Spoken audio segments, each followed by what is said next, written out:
And we're live. You're listening to Interchain FM, a podcast that covers all things blockchain interoperability, DeFi, and NFTs. If you're seeking alpha in the cosmos, look no further. I'm your host, Django Unchained.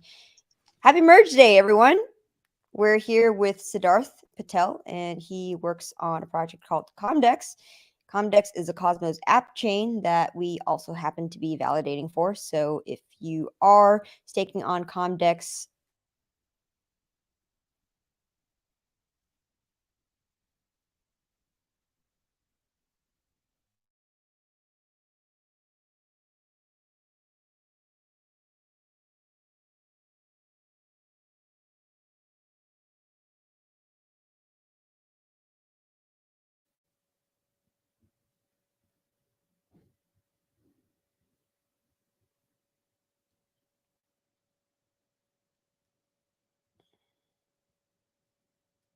hello?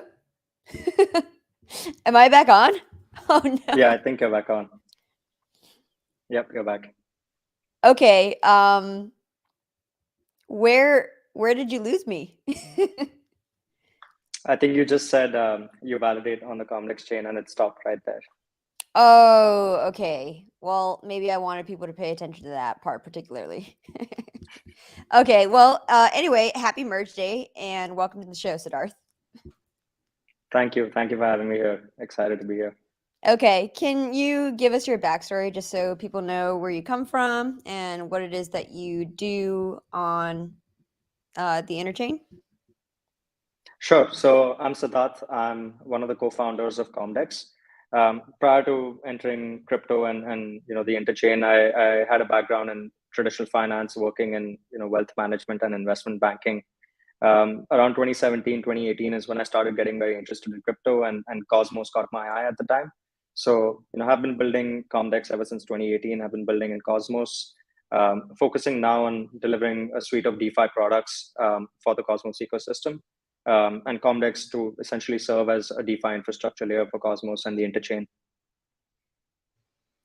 Yeah, thank you. When I first heard about Comdex, it was 2019 at Hack Adam's Soul, and actually it was Hyung from Bee Harvest who was telling me about it because he was validating for Comdex.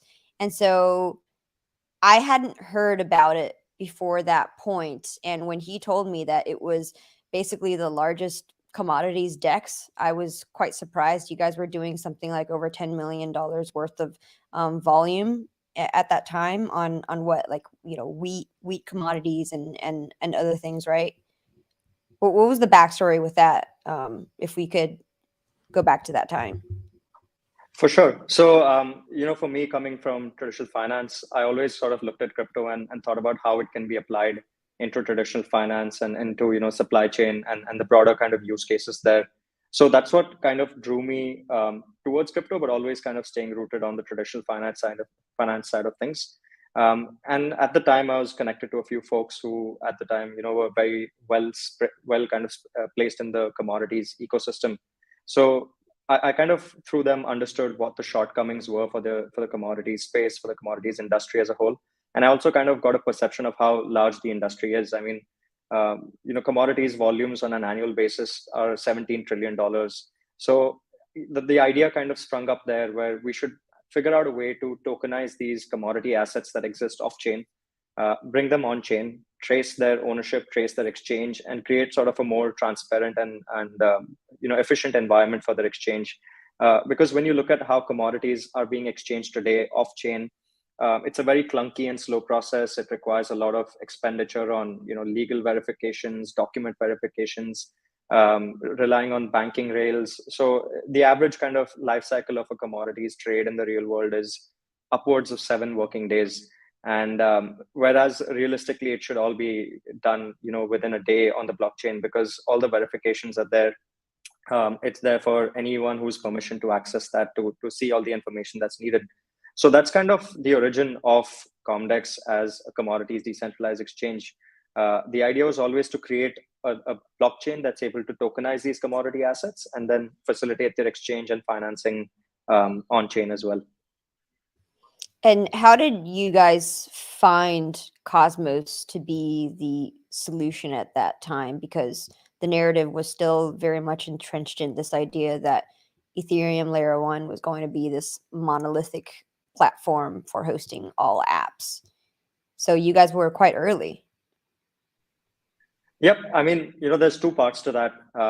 One part is obviously that we were always very bullish on proof of stake chains, and we at the time we studied the Cosmos stack, and at least the tech brains on the team were very confident that this is the way we should do. We should go forward in terms of adopting POS. So Cosmos kind of caught our eye very early on. Back in 2018 when we were still kind of figuring out the technological aspects of how we would do it. Also kind of thinking about how these assets would be tokenized on chain as well. The way the enterprise trade app that we launched back in 2018, 2019 works is that it tokenizes commodity assets in the real world as NFTs on the chain by creating an NFT that represents all the documents that represent their ownership in the real world. So these NFTs on chain would typically be storing a large amount of data and a large amount of, they'd kind of become heavy data assets on the chain. And to kind of handle that kind of transactions, and as the platform scales as well, with larger volumes of commodities coming onto the platform, we were expecting that there should be at the kind of blockchain level, we should have a blockchain that's able to withstand that volume of exchange and that size of exchange as well. So that's kind of the second reason why Cosmos again stood out to us, because it seemed like, and I think that the biggest testament to that is how Cosmos has grown in the past 2 years, the way the hubs have grown and the way transactions have grown. So it's definitely proving to be that chain which is scalable, offering the security that users look for, and also kind of delivering the ability to build out huge scalable applications on top. So how does the Comdex chain actually, I guess, track real world assets? So how the Comdex chain tracked real world assets in 2019 and how it does it today is slightly different. In 2019, as I explained a minute ago, it's kind of like you have documents that represent commodity assets. We bring them on chain, tokenize them as NFTs, and store them on chain and track their ownership. How we're doing it today, we have sort of multiple different ways to recognize assets. So we obviously recognize IBC assets and have a capability to recognize the value that they have across the ecosystem. We're also working on, or we have been working on, creating on-chain derivatives, which is basically synthetic assets, assets that derive their value from another underlying asset. So again, we spoke a bit about the commodity synthetics exchange a little earlier on in 2021. And at the time, we kind of started building it out based on the AMM model for exchange. But we kind of stumbled into challenges with figuring out how liquidity would work in terms of building out sufficient liquidity to maintain the peg of these assets. So we're still in the process of evaluating how we'd proceed with that challenge of things. But today, the Comdex chain is able to take any IBC asset or any asset of value, collateralize it, and create synthetics against that. So that's one way that we're able to recognize commodity assets on the Comdex chain today. The other still remains the way we did it on the enterprise platform, where we can create NFTs of any asset that's off chain by creating representations of those on chain. So those are kind of two primary ways that commodity assets will be brought on chain on the Comdex chain going forward. When you said that these off-chain assets get represented as NFTs with huge amounts of metadata, is that some sort of standard in Cosmos? Is like, how did you implement that in the Cosmos SDK paradigm? Regarding the technicalities of it, I'm not the right person to probably get into the details of that. But at a high level, the challenge kind of arises from the fact that across different commodities, the nature of the commodities are also different. So if you were to consider a cargo shipment that contains wheat versus a cargo shipment that contains copper, the set of documentation required to signify the ownership of the wheat cargo is very different from what would be required for the copper cargo. In some cases, there's a lot of certification, there's a lot of kind of licensing documents that get involved, which kind of stacks up large amounts of data on the chain when one asset has to be represented through all these different documents that are on chain. So it's not a standard process across commodities, but there is a lot of scope for variation how a commodity gets represented on chain. So in order to kind of accommodate all these different commodities, we'd have to create at a base level something that's very broad, which is able to kind of accommodate a larger set of kind of permutations and combinations of documents, if you will. Right. Are you guys one of the only projects that are addressing the commodities market? I only know of you guys in Cosmos, but not. I'm not sure if that's true of Ethereum. If they have other projects that does this. I'm aware of a few projects that have sort of built out similar solutions to the one we built when it comes to enterprise trade, where they're facilitating exchange of commodity assets, facilitating kind of financing of these assets as well. But as it is with our enterprise product as well, most of these products operate on a private blockchain because the nature of these commodity transactions are such that all the parties involved in these transactions are kind of protective of the way the data of these transactions are handled. So it needs to be auditable, but only auditable by permissioned entities and permissioned parties. So to create that kind of transaction environment, usually most solutions along these lines rely on private blockchains. So I do know of a few solutions out there that are live that are doing this. But how we kind of thought about it differently was that we always envisioned in the long run that the lines between DeFi and CeFi would sort of start to get blurred as DeFi gets more and more adopted by people around the world. So we want to kind of create at an infrastructure level, be prepared sort of for that paradigm where people are able to sort of seamlessly move between DeFi and CeFi, move liquidity between these two realms. So yes, on the enterprise trade side of things, we had an application that was fully CeFi focused, which had KYC and all these different kind of onboarding procedures for the users that use that. But we always envisioned that in the long run, there would be capability for investors who hold assets in the DeFi realm of things to kind of channel their liquidity into these centralized finance assets, so that as DeFi users as well have access to a broader range of assets to generate yield from. Got it. Right. So this is actually similar to this problem. I was thinking of the luxury fashion market and how, let's say, someone like Chanel could use the blockchain and it would have to be implemented through something private because somebody outside of the system couldn't really verify themselves. But if you are the originator of whatever is on the supply chain, then then you're the only one that could use it to authenticate, basically, and it has to be this sort of trusted paradigm. Yep, that makes sense. That's appropriate. Yeah. So let's talk about the upcoming products that you guys are building. So you did allude to the fact that people can collateralize certain assets and then basically mint a debt instrument, which is Composite, right? Your stablecoin, CMST. So tell me more about that and about the airdrop, because I think you guys are doing an airdrop, and that's what some people are listening here for. For sure. So the idea with Composite was obviously to have a Cosmos native stablecoin. Back in, I think, mid 2021 is when we decided that there needs to be a kind of a stablecoin at the heart of all the solutions that we plan to build. Especially when it comes to having this whole bridging of DeFi and CeFi, there needs to be that stable asset that represents stable purchasing power for users to kind of interact and move liquidity seamlessly. So, but USD coming into the picture later in the year kind of slowed us down because at the time USD sort of became the de facto, you can say, the de facto stablecoin for Cosmos. And it became a challenge for us to compete because, obviously USD was offering 20% yield on Anchor and it was capital efficient and whatnot. But for us as a team, we always sort of thought of having, always sort of saw stablecoins as collateralized, where deep down, at least for me personally, I was never a big fan of the algorithmic model and kind of spoke about this several times as well. So, as soon as the whole USD situation unfolded, we saw what kind of impact it had on Cosmos as a whole. A lot of people who were LPing across Osmosis, got wrecked pretty bad.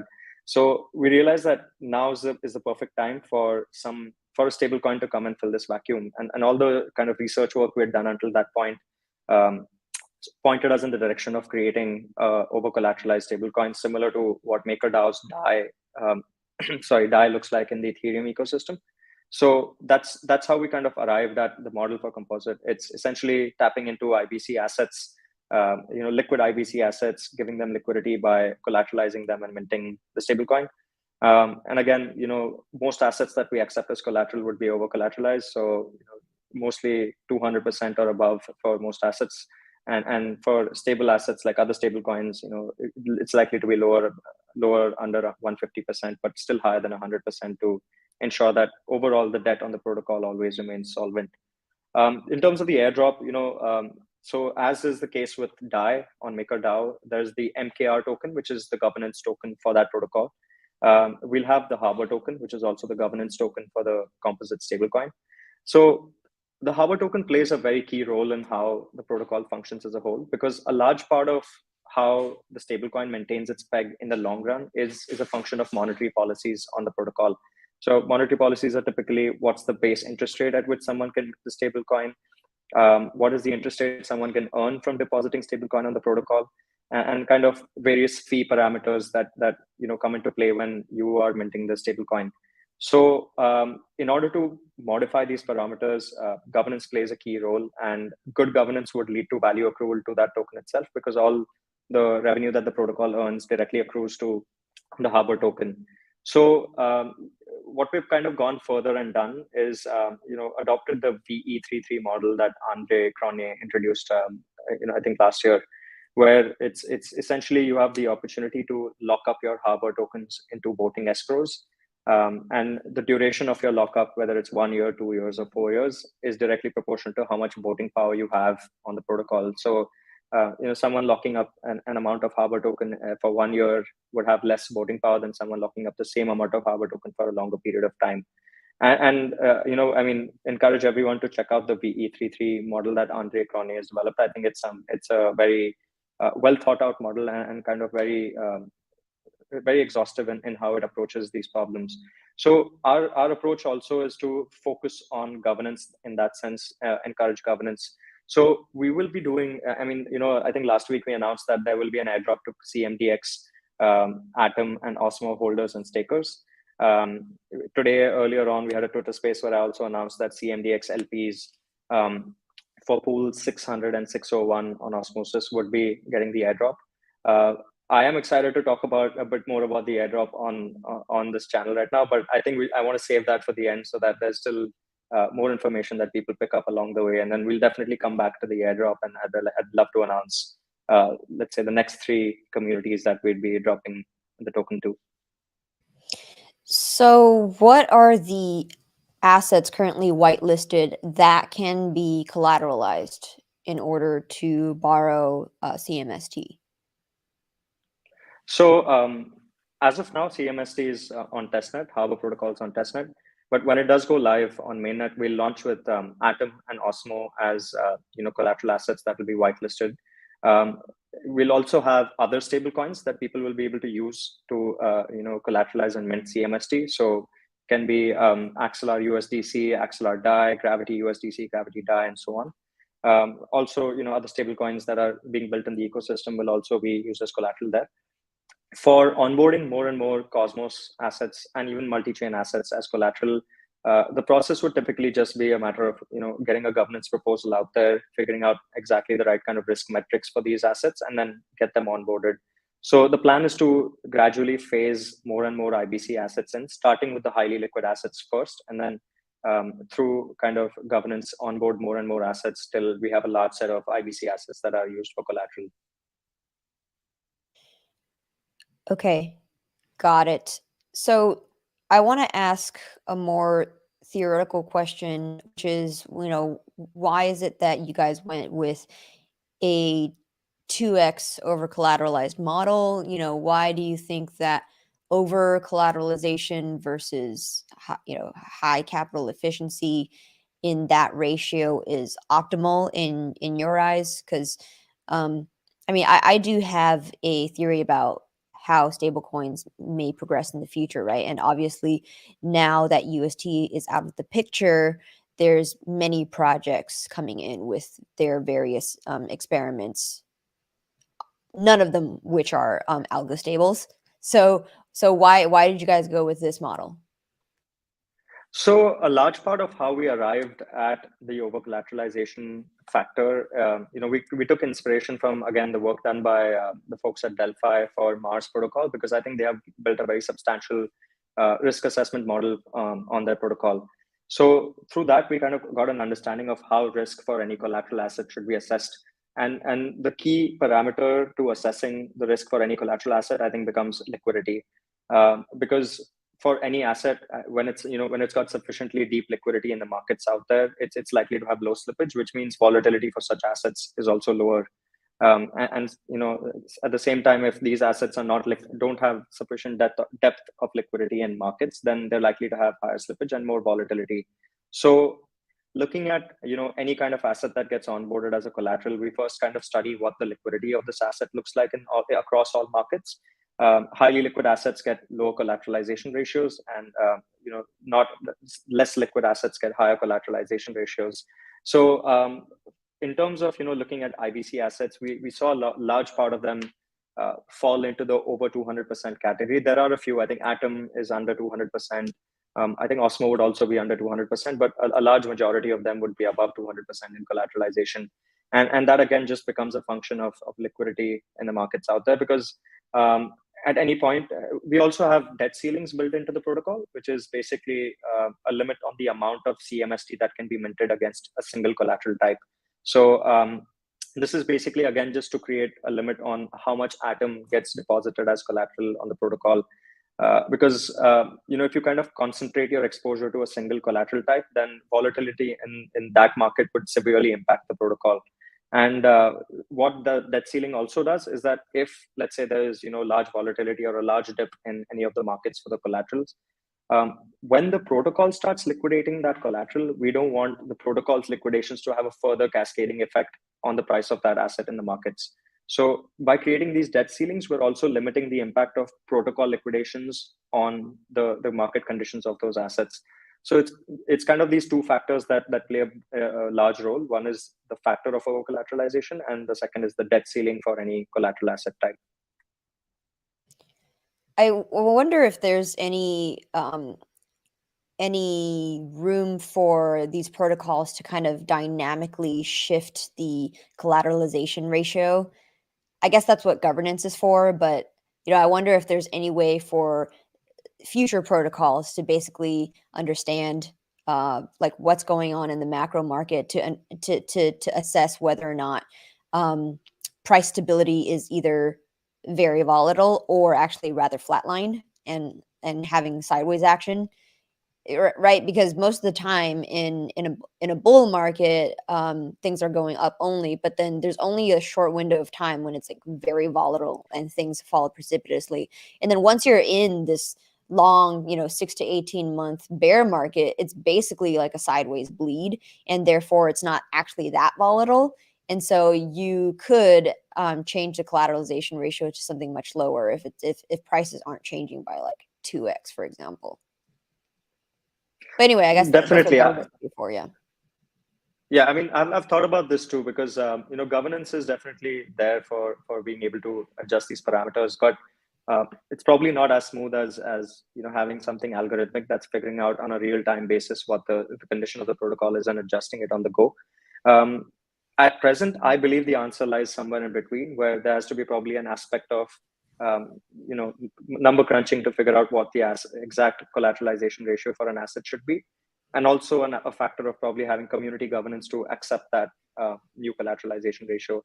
So for us, we're definitely internally exploring, on a sort of on an ongoing basis, looking at how we can always improve our risk assessment model, try and make it more dynamic. But I do believe we're a bit of a way away from actually achieving that at an ecosystem level, not just as at Comdex. Right. Yeah. At an industry level, even, right? Because I was talking to Ethan Fry a couple of podcasts ago, and he was talking about basically machine learning on chain.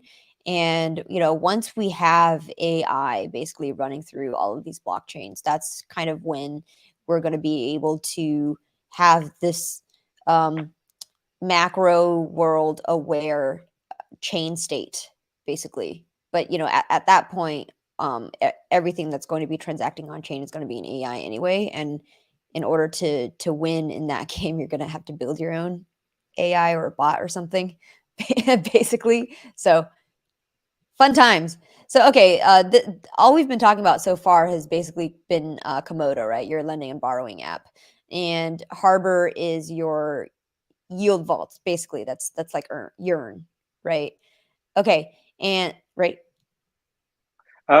I'd say it's more like Aave or more like silo finance, where there's lending pools created for different assets and pairs of assets. So people can deposit assets for lending or borrow against their deposited assets as collateral at a very high level. Okay, got it. And you guys also have something called cSwap, and that's your on-chain DEX. Yeah, so that's the hybrid order book style AMM DEX. So essentially, allowing users to create liquidity pools of pairs of assets, trading in those liquidity pools, but also giving them the option of placing limit orders. So the role that cSwap plays also is, whenever liquidations take place on Harbor Protocol or on Commodity for any collateral asset type, there's an auction mechanism that comes into play. So anyone who can participate in this auction is able to acquire the collateral asset at a discount from whatever it trades at in the market. So when you acquire this collateral at a discount from, let's say, Harbor Protocol, you'd want to realize your arbitrage gains by immediately selling that collateral asset somewhere else at the market price. So, cSwap DEX will help achieve that at a slightly faster rate because it's all on the Comdex chain.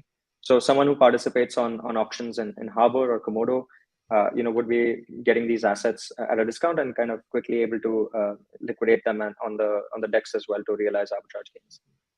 Okay. It's interesting that I'm seeing DEXs move towards this hybrid AMM slash order book model. I wonder why that is. I understand that now with the technology that's available, as in the infrastructure that's available, order books are becoming more tenable, whereas before, because DEXs were launched on Ethereum and which had scalability problems, you had to compromise by creating an AMM basically. So Yeah, is this your thinking in terms of why this model is the ideal model, especially in Cosmos? I mean, there's plenty of reasons for it. I think one of the reasons also I believe will play a role, if not now in the future, is that AMMs largely depend on liquidity. So for efficient exchange between two assets, deep liquidity in a liquidity pool is kind of paramount. In the absence of that kind of liquidity, you can have AMM pools, but then you're not able to exchange efficiently. And this is something we were talking about earlier on today as well on our Twitter space. If you think of any derivative asset, whether it's stablecoins or liquid staking protocols as well, the key function to kind of being able to adopt staking derivatives across DeFi would be to build sufficient liquidity for them across DEXs. Building that liquidity is sort of a challenge today because as it is, it's you have to kind of create a liquidity pool with the native asset and the staked asset. In the absence of sufficient liquidity, the peg between these two assets can become kind of shaky, and in such situations, the adoption of that staked asset as a collateral across DeFi becomes a bit of a challenge. So again, the common theme in all these challenges is liquidity, and order books kind of help you move past that challenge. Even in low liquidity environments, you're able to kind of facilitate exchange through in a relatively more efficient manner. So I do think that's got a large part to play in why more and more protocols are thinking the order book route. And same goes for us as well with the synthetic assets protocol. Having synthetic gold, silver, crude oil, palm oil on chain, um, maintaining the peg in the long run of these assets to their real world counterparts was becoming a challenge in the AMM model because the liquidity was getting fragmented across so many different pools of different assets. So that's why we ourselves are now at the drawing board again, kind of ideating around the order booking implementation for that, so that we can actually have efficient pricing of all these derivative assets. Right. So with basically creating synthetic assets out of securities, how do you guys kind of reason about regulations around that? Because a few months ago, regulators were talking about mirror, right? Because they're kind of the trailblazers of that idea, and they obviously wanted to shut it down alongside everything else that was affiliated with Do Kwon. So how do you guys, how do you circumvent or So work with regulations? So I think regulations will end up being a challenge for anyone who tries to create like derivatives of equity assets, especially US based equities. Our vision in that sense is to steer clear of equities at all points, because it was never kind of a part of our plan. We were always focused on commodities, and the reason we also thought commodities was that when you look at the macro picture of how things have evolved in a macroeconomic standpoint in the past year. We always spoke about how there's a lot of quantitative easing happening across the board, a lot of money printing, Fed money printer going better. So we realized that inflation's around the corner, and what we've seen in the past few quarters with 8+% inflation in US economies and European economies, it's all a function of all this money printing. So now as investors, we're always seeking asset classes that are inflation resistant and creating sustainable yields. So anyone who looks at commodity assets in a long-term horizon, you can see that most of them are generally inflation resistant and generating sustainable yields as well.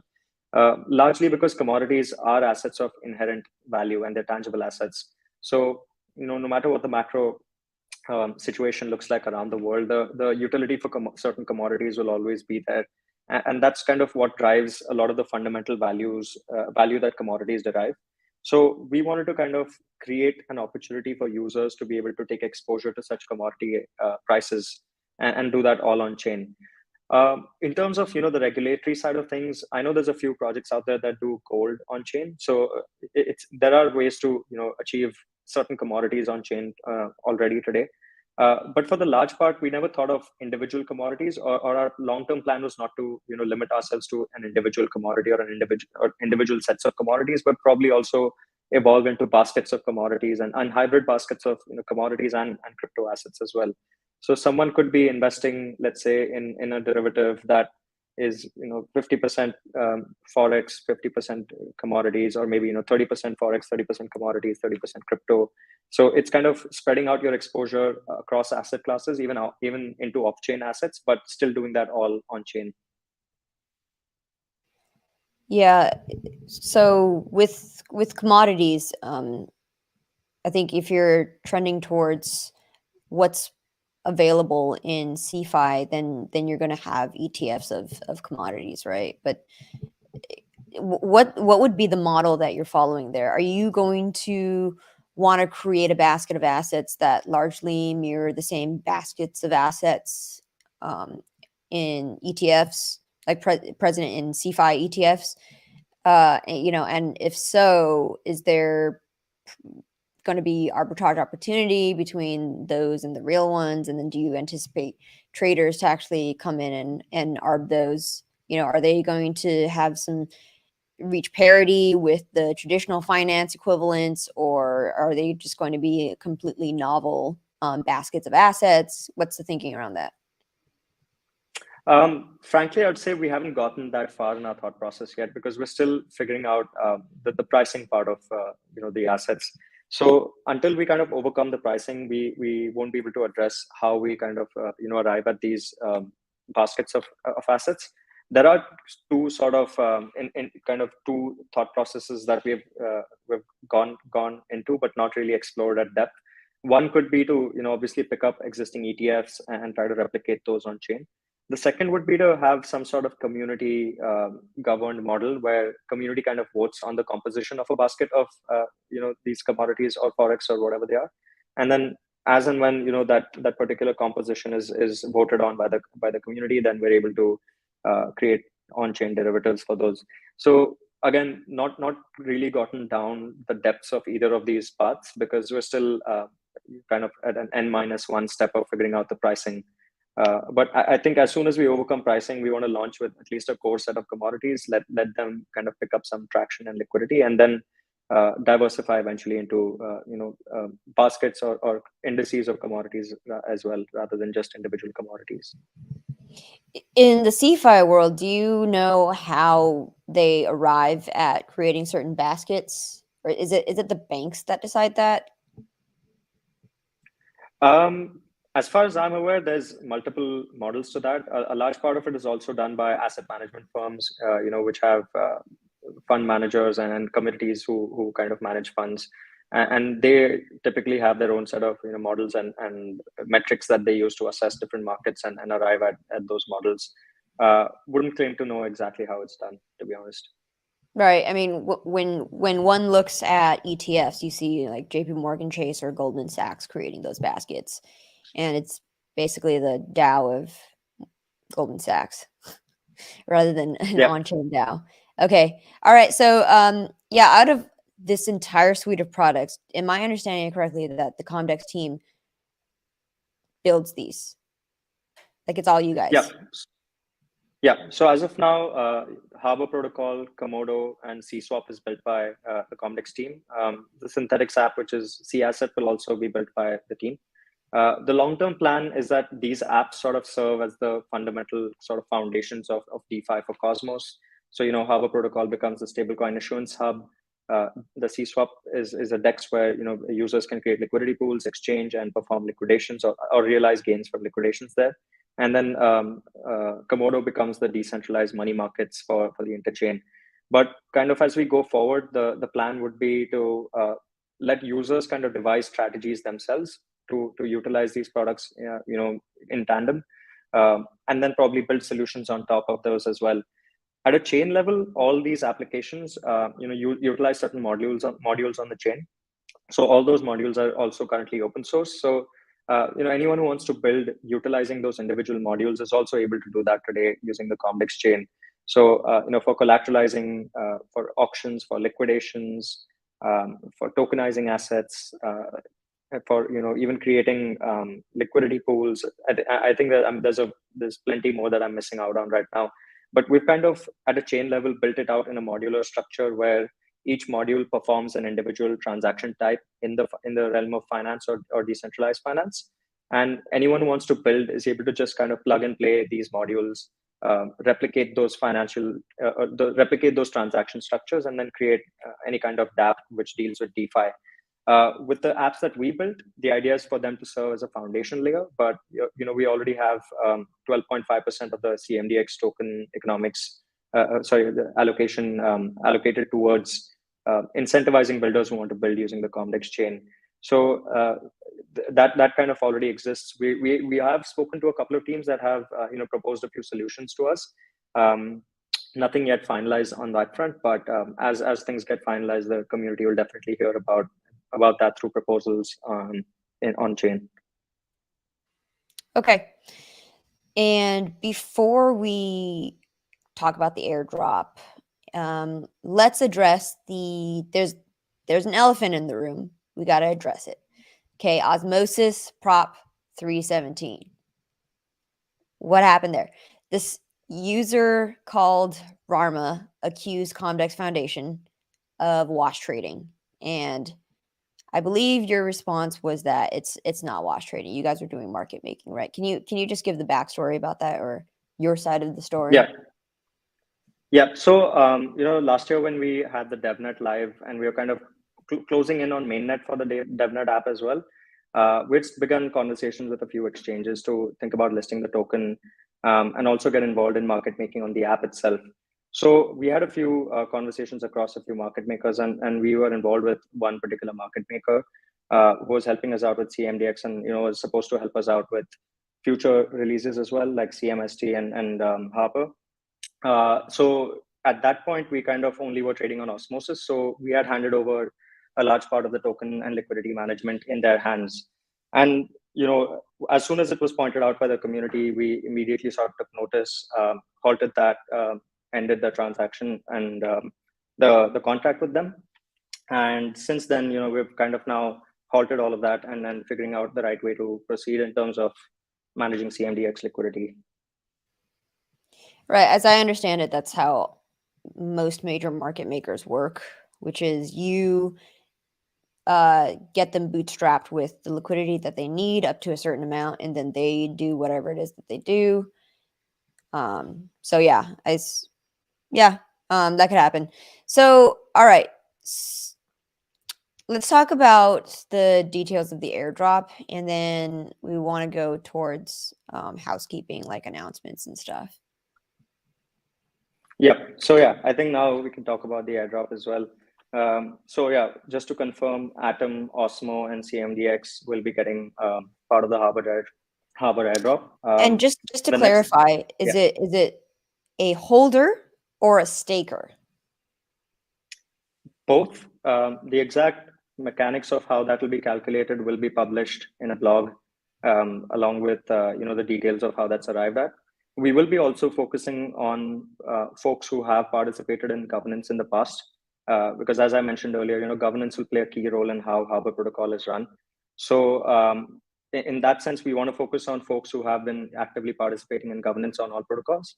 So there will be an allocation to holders, stakers, as well as those who participated in governance, to LPs of pool 600 and 601 on Osmosis as well. And I think I can announce now that the next 3 communities will be Akash, Umee, and Injective. There's plenty more communities that we'll be airdropping to. So this list is not exhaustive. There's more coming.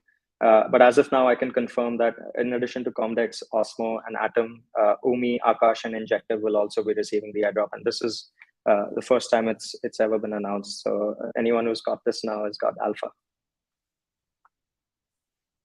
Super Era is asking if the snapshot taken for Harbor will or will not be taken after Cosmoverse.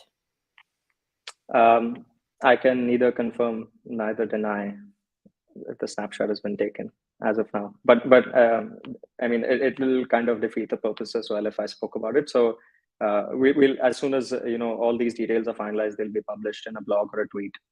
So just stay tuned. That's all I can say.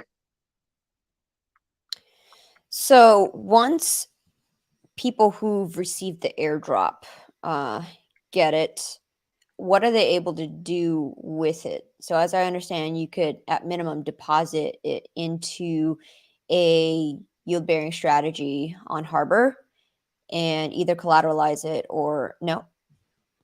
No. So the Harbor token will never be a collateral on the Harbor I mean protocol, CMST. Oh, so we won't be airdropping CMST. We'll be airdropping the Harbor token to holders. Oh, okay. Sorry. I misunderstood that. I thought you were airdropping CMST. Okay. No, we'll be airdropping That's Harbor. my mistake. Yeah. Okay. Harbor. No worries. Yeah. Harbor tokens. Okay, then all you'd have to do is stake it and vote on governance. That's right. Because all these assets that we want to onboard eventually will be onboarded through governance. So, if Umee holders want to see Umee be collateral, then we encourage Umee holders who receive the airdrop to use the airdrop to participate in governance proposals that work towards onboarding Umee as a collateral, and so on for all the communities, Injective, Osmo, Atom as well. Got it. Rajiv Sharma asks, what are the minimum requirements for Atom, Osmo, and Comdex stakers or holders? Can't address any specifics of airdrop right now. I can only talk about which communities will be getting it. But what I can say is, I think over the course of next couple of weeks, we'll have announced all of the communities that will be getting the airdrop. And I think as soon as that's done, the details of snapshot and eligibility will also be published. Okay. All right. Any last comments about that, or do we want to move on to housekeeping? Nothing more along those lines, I guess. Just want to encourage everyone who's watching to, test out the applications that we have live. Harbor, cSwap, and Commodore are all on testnet right now. because as users test it out, it helps us as a team kind of collect information from users about what their feedback is about these applications and address anything that we can before they go to mainnet. We'll also have a bug bounty that will be starting very soon. So again, encouraging everyone in the community to participate in the bug bounty as well, because that's a chance for you guys to get rewarded for the work you do in terms of identifying any shortcomings in the protocols, and it helps us as a team seal any holes that we can identify, because it'll be very important for these protocols to be fully tested before they go on mainnet. So yeah, highly encourage everyone to participate in the bug bounty and in the test nets as well. Cool. And as I understand it, you guys are planning a hackathon, right? In India, in Bangalore. Yep. Yeah. So yeah, just to speak a bit about that as well. Recently I attended a conference here in India, which was called the Web3 conference, focused on developers. There was a decent turnout of developers there, but when I was looking around talking to people, I felt like Cosmos was almost nameless. A lot of people didn't know much about Cosmos. In terms of representation of Cosmos, I think it was Comdex team, Asset Mantle team, a couple of folks from Tendermint, and a couple of folks from Kitopia, and that's it. There was no other representation from Cosmos. But anytime I attend any kind of crypto or Web3 focused event in India, I see massive representation of other layer ones like Solana and Polygon. So with whatever's happening in the Cosmos the Cosmos ecosystem over the past year, the kind of growth it has achieved, people hearing more and more about Cosmos now. Recently DYDX announced they're going Cosmos. Delphi is announcing they're going Cosmos as well. So there's definitely traction being picked up in terms of attention that Cosmos, kind of long deserved. So we want to take that forward, especially in the Indian developer community, because I've been based. I used to be based out of Bangalore for the longest time, and I've kind of interacted with so many different developers. So I know there's a very thriving, Web3 developer ecosystem in Bangalore right now. And I think it's probably the right time also for someone to start spreading the gospel of what Cosmos is and what IBC is capable of doing. So yeah, we want to start probably early 2023 or late 2022. We'll have like a hackathon in Bangalore focused on young developers, some out of uni, some working, and try to introduce them into Cosmos. And hopefully if we're able to do that well enough, we want to make it an annual thing where once a year or maybe more than once a year we're able to host hackathons like this in Bangalore and across other cities in India as well. Because yeah, I think India has very good developer talent right now, some of the highest numbers of developers as well, and very good quality talent.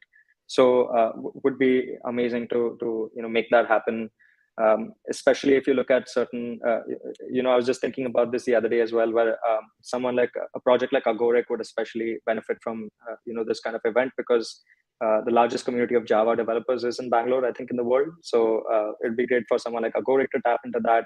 For us as well, as we want to kind of expand the set of DeFi products that are being built out on the Comdex chain, we'd love to tap into, some of the young developers who are getting more and more familiar with DeFi and kind of crypto ecosystem.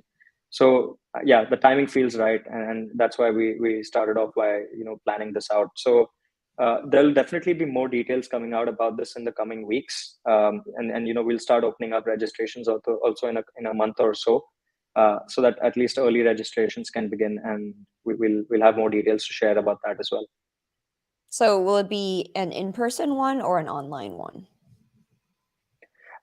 We might do it kind of like a hybrid approach where, have the hackathon itself probably happen online, but have an in-person event where, developers come and get to sort of present the work they've done and also interact with other developers and have sort of various networking events going on there as well. Because I feel Cosmos, not a lot of folks are familiar with Cosmos in India today. Not a lot of folks are familiar with Golang. So it might take a little longer for them to actually arrive at working products with what they start with. So which is why the hackathon part of it might be a little longer, but the event itself would be like a 3-4 day event where people get to attend in person, meet other folks and network. Okay, very cool. Any last things you want to say before we hop off? No, I think yeah. Just to reiterate, would appreciate if people watching could participate in the testnet, test out the applications, and share feedback with us. And there'll definitely be a bug bounty as well. So anyone who participates in helping us find bugs will definitely be rewarded for it as well. So do stay tuned to the Comdex channels to find more information about this. And how big is your bug bounty? We haven't yet fully finalized the details of that. It should be done. I think the details should be announced over the weekend. Okay. All right. Well, very cool. Thank you so much for the alpha, Siddarth, and hope everyone listening gets to redeem their airdrop. So thank you for tuning into Interchain FM this time around. If you don't want to miss out on future alpha that we put out, then please do subscribe to my YouTube channel. We are currently posting to Spotify still in audio format, but we just have, a little bit of a backlog at this time. So please be patient with us and like this video if you want to help us spread the word to more people, especially during this bear market, because it's in the bear markets when millionaires are made in bull markets. So if you're staking on Comdex, Umee, or Osmosis, please do delegate to Interchain FM Stake, as that helps this channel a lot. And we'll see you on the next one. Thanks. Bye. Thank you for having me.